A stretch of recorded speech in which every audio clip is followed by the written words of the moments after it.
Economic Forum calls for those who own private vehicles to share them to be more resource efficient, end quote. I don't like the sound of that, do you? But apparently the WEF paper points to 3 circular economy approaches to reduce demand for critical metals. Quote, "We need a clean energy revolution and we need it now," end quote. Oh yeah? Well, to quote a title from a film released back in 1970, "Start the revolution without me." But wait, there's more. The WEF paper goes on to state, quote, "This transition from fossil fuels to renewables will need large supplies of critical metals such as cobalt, lithium, nickel, to name a few. Shortages of these critical minerals could raise the cost of clean energy technologies," end quote. By the way, folks, did you know that about 70% of the world's supply of cobalt was supplied last year from the Congo, and that about 40,000 cobalt miners in the Congo are children? And guess which nation is increasingly controlling the supply of cobalt and other critical minerals that are needed for clean energy technologies? Well, that would be China. Do you really want the mandarins in Beijing to be in the driver's seat when it comes to producing the car batteries of the future that the WEF want us all to rely on?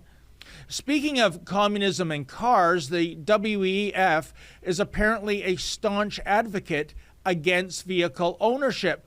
Well, of course they are. They prefer vehicle sharing.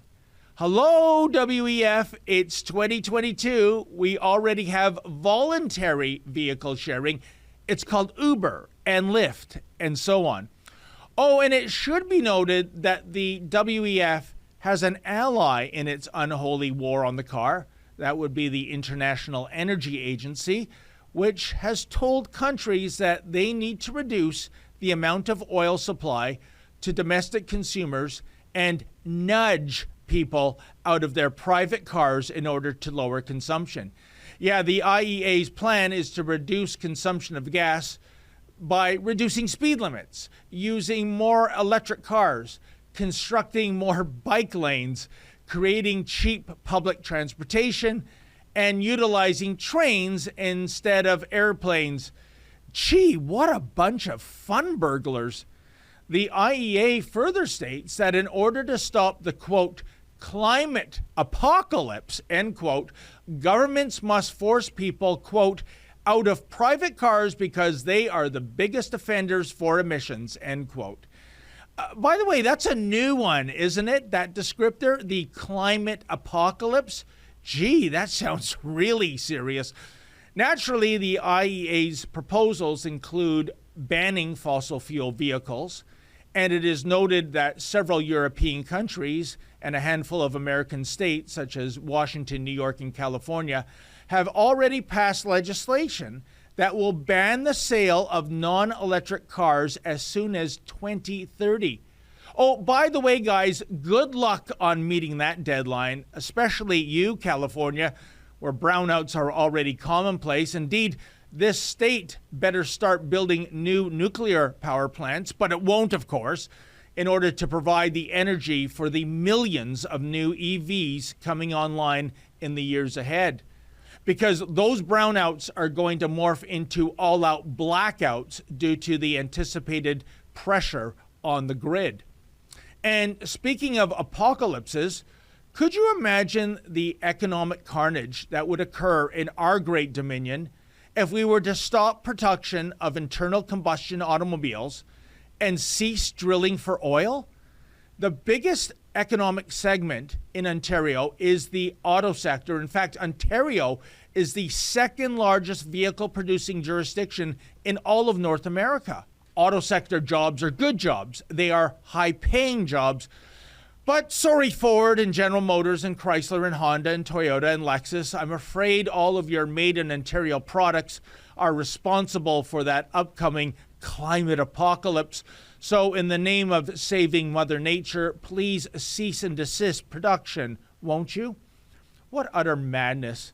Meanwhile, in Alberta, Canada's largest oil-producing province, maybe we need to deep six that industry too in order to appease the Greta Thunbergs of the world. After all, for those in certain circles, the term fossil fuel is the new F word these days. And forget the WEF and other globalist organizations. Haven't the Justin Trudeau Liberals done enough vandalism to our energy sector with their own ludicrous policies?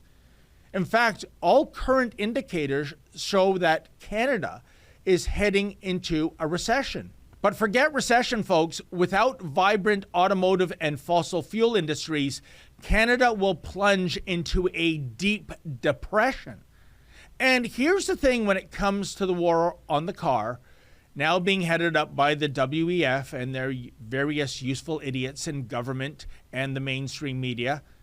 This is a battle they will not win. This is a battle they cannot win.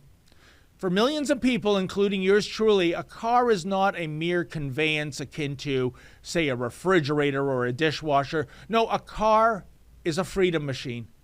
Depending on the season, you enter the heated or air-conditioned cabin, you hit the accelerator, and you go straight to your destination while listening to your favorite tunes or talk radio. What's not to love? What you just saw was an excerpt from my nightly show, the Ezra Levant Show. Every weekday, I do a monologue.